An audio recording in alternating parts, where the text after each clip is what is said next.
What is good, YouTube? Warstu here with a video on the future of DC. So there's a lot of DC news to go over in the last week, including even more information about these so-called test screenings that never happened for Superman. Even though they did, what I find interesting about this Superman information is no one said it was a public test screener. Everyone always knew it was internal. Just because it's internal does not mean information doesn't get out. If we know anything over the last 5 years, test screen information gets out, whether it's internal or whether it's external, meaning the public. Also, there's some information going around about the DCU Batman that was kind of introduced in a show that nobody is watching. I know what you're going to say. Creature Commandos is great. It's been greenlit for a second season. Yet we can't actually see what the physical viewership numbers is. It's cool showing us how well it's doing on HBO Max.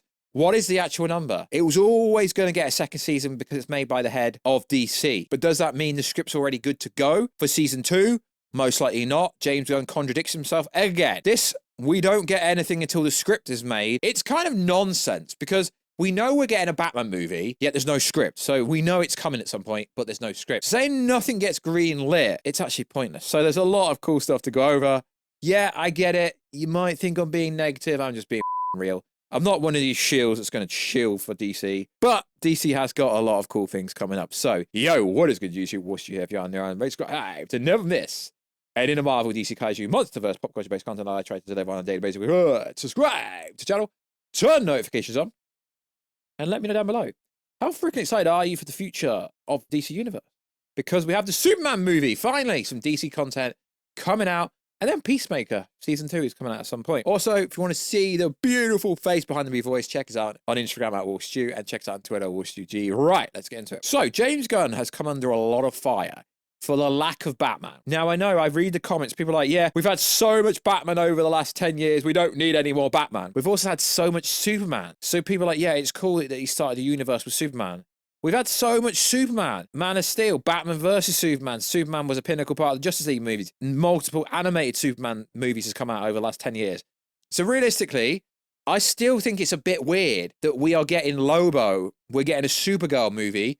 Yeah, I like the Melissa Benoist Supergirl show that was on the CW, originally on CBS. I liked it, but James Gunn, it's not that he lies. It's like he talks in such a weird way that you have to decipher his cryptic messaging. So he said that there's going to be no other projects unless the Superman movie does well, and then we're getting a random Clayface movie that no one wants, and a Supergirl movie, which is cool, but it's now being promoted on the back of Jason Momoa, and outside of Aquaman, I mean, hell, he was in the Fast and Furious franchise, and that didn't even get close to $1 billion.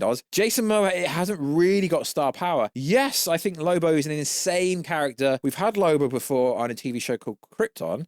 Cool, but to me, it's like this Jason Momoa announcement for Supergirl's overshadowing the actual, main star. So, in episode 6, I believe it was, in Creature Commandos that recently came out, we got a silhouette of Batman. Finally, Batman has been revealed. But it's almost pointless because James Gunn himself said he wasn't ready to commit to Batman. Yet he keeps going about how great Batman is. Yet he's been at DC Studios 2 years. He could be in production with Batman Brave and the Bold. Doesn't seem like he cares about the Batman movie, yet for some reason they've thrown some random figure into an episode of Creature Commandos, and realistically it looks like Batfleck. It looks like some dude that's absolutely freaking huge. Does this negate and take away from Robert Pattinson becoming the DCU Batman? No, it doesn't, but this silhouette literally means nothing. We also got a new look, first look of an anime, although the animation is poor. Anyone that watches anime would know what I mean when I say the animation is poor in this Creature Commandos. We got some motion, I guess you could say, of Gotham, but it's going to be pointless because by the time we get to a Batman movie in this universe, it's not going to look anything like it. Even James Gunn had said this. When they first gave it to me, we saw a lot more Batman, and I was saying, I'm not ready to commit to that. I'm not ready to commit to that. I'm not ready to, this is literally the quote, I'm not ready to commit to that. So I was like, more silhouette, more silhouette, more silhouette. So you tease the Batman in a future scene in Creature Commandos, but you're not really saying anything. Then he went on to say, it's cool. I genuinely believe James Gunn is a fan of Batman and Superman. And I genuinely believe James Gunn is trying and he means well. It's just, he needs PR. He needs to be trained how to talk on the internet because what he says and what he means, it's not the same thing. He's like, I can't wait to see more Batman. I can't wait to see him alongside Superman. Does this mean we're going to get Batman vs. Superman 2? AKA World's Finest. And I know what you guys are going to say, but I just talk in a certain way. I'm just trolling. Yeah, it's going to be cool to see whoever plays the DCU Batman alongside David Courtney. Of course, the obvious choice would be Mr. Jack Reacher himself, Alan Ritchson. I believe he could do an insane Batman. He's got the physique, he's got the height. Is he a good enough actor to pull off the Bruce Wayne persona? I don't know. But I really hope they go with a new actor. I really hope, although we have the likes of Jeff Snyder coming out and still saying, he alliterates on a recent episode of the Hot Mic, James Gunn wants Robert Pattinson to be the DCU Batman. He's currently making moves to make sure he gets his own way. Interesting. Well, he's co-head of DC Studios, so if that's what he wants, that's what he's going to get. I'm still not buying the personal reason, which is why the Batman 2 has been delayed.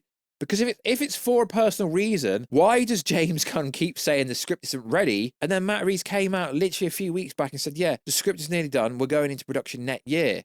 And lots of other credible people like Viewer Anon. If you've been following the channel, I've been using him as a source for a long time. He says this: I think Pattinson will end up being the DCU Batman. Speculation based on a few random things I've heard, including that some people are concerned about having 2 concurrent Batman franchises. That's neither here or there. Everyone knows it's Elseworld. That was the last kind of DC movie that really did well for a mainstream character. I mean, outside the Joker. The Batman did really well, over $700 million. The production budget did go up due to what was happening in the world.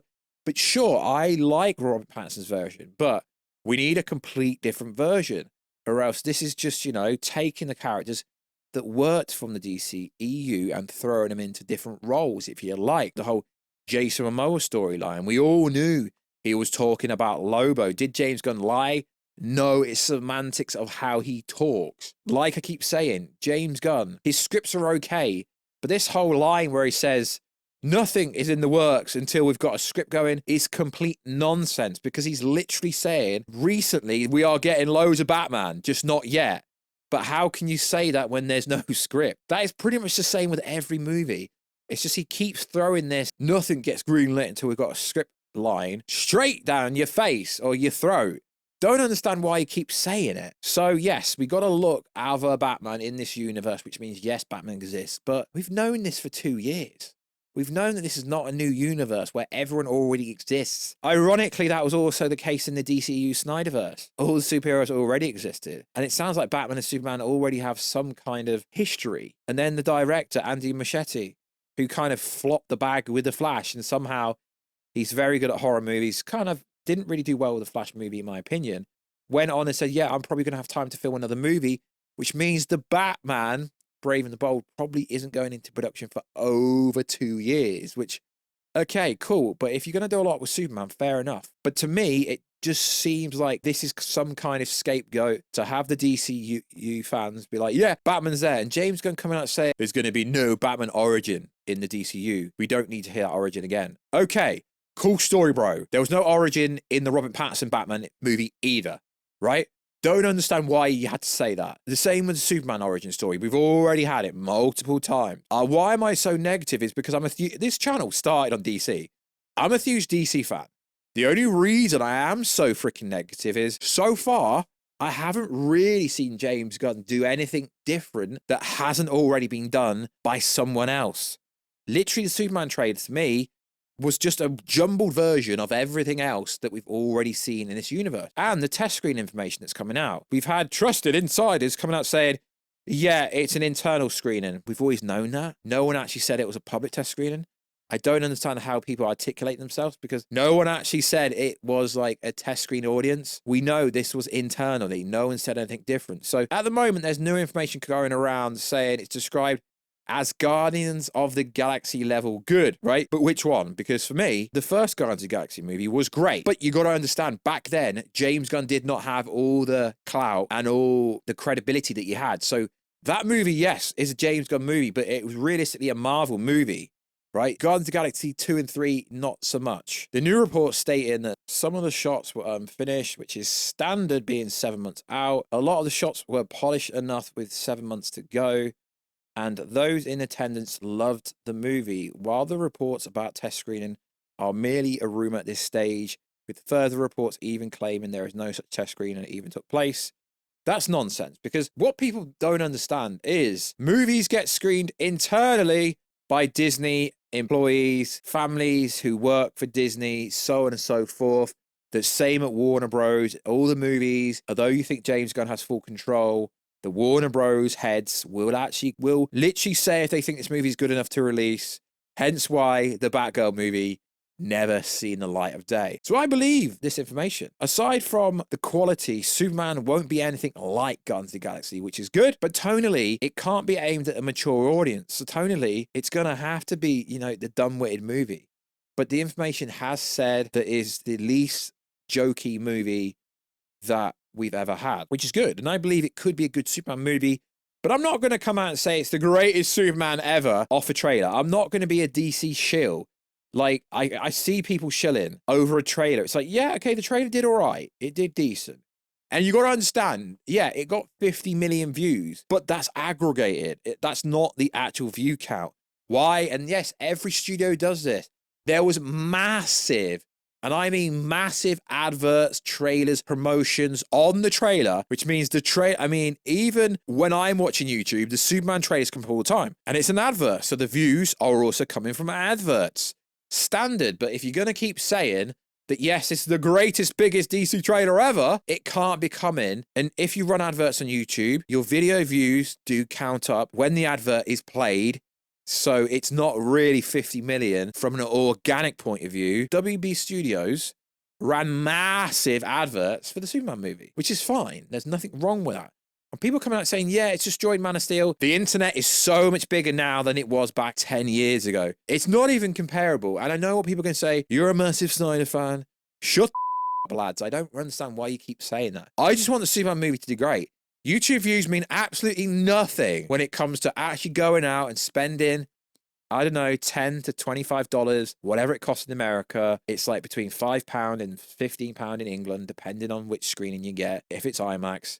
YouTube views don't correlate to anything. Twitter views don't correlate to anything. That stuff's free as long as you've got an internet connection. So it is cool that the movie has over 50 million views from the main upload. I will only count that. But at the same time, adverts were ran, promotion posts were ran, literal influencers were being paid to promote that trailer on TikTok. Not going to say who, but you can literally see those influencers running adverts to promote that trailer. I've never seen DC put so much behind a trailer ever, which is cool, but at the same time, too early, too soon. They should have done it in February when we're actually in the same year of the movie, but it looks like it could have worked. So it could be a good time to be a DC fan. I just hope we get some movement on the Batman 2 and it stays in its Elseworld own DC universe. And the DCU gets an announcement of who is playing the Batman. Alan Ritchson would be pretty damn sick. He's a very good actor. He's jacked. He literally is probably too big to be Batman. Don't know if you can pull off Bruce Wayne. I think Jason Momoa being Lobo is interesting. It's just, for me, Jason Momoa, he's very well liked, but he's not a very good actor, in my opinion. Sure, he's likable, but being likable doesn't really mean you're going to make money. And Warner Bros. Discovery is in $50 billion worth of debt. They need to make money. But to me, it looks like they're setting up the company to be sold to someone else. And if the DC universe doesn't work, DC characters will probably be sold off, and we'll be back in a scenario where different studios own characters like the Fantastic Four, the X-Men, Spider-Man, so on and so forth. It is a great time to be a DC fan. I am trying to be positive, but at the same time, it's hard when James Gunn doesn't really give you much to work with, and when he does say stuff, he contradicts himself. Just be honest, lad. Just come out and say some stuff. It's cool to say, yeah, I can't wait to do Batman. Well, you've been at the studio 2 years. Creature Commando was made over a year ago. That silhouette literally shows us nothing. Give us some real Batman news. Just say who the new freaking Batman is. But obviously, they're probably not even close to that, because whoever the new Batman is will probably have to screen test next to the Superman to see if they've got chemistry together. I don't know. I'm just spitballing now. So like always, guys, check us out on Instagram at Warstu. Check us out on Twitter at Warstu G. And I'll catch you in another video, guys, very soon. Catch ya later.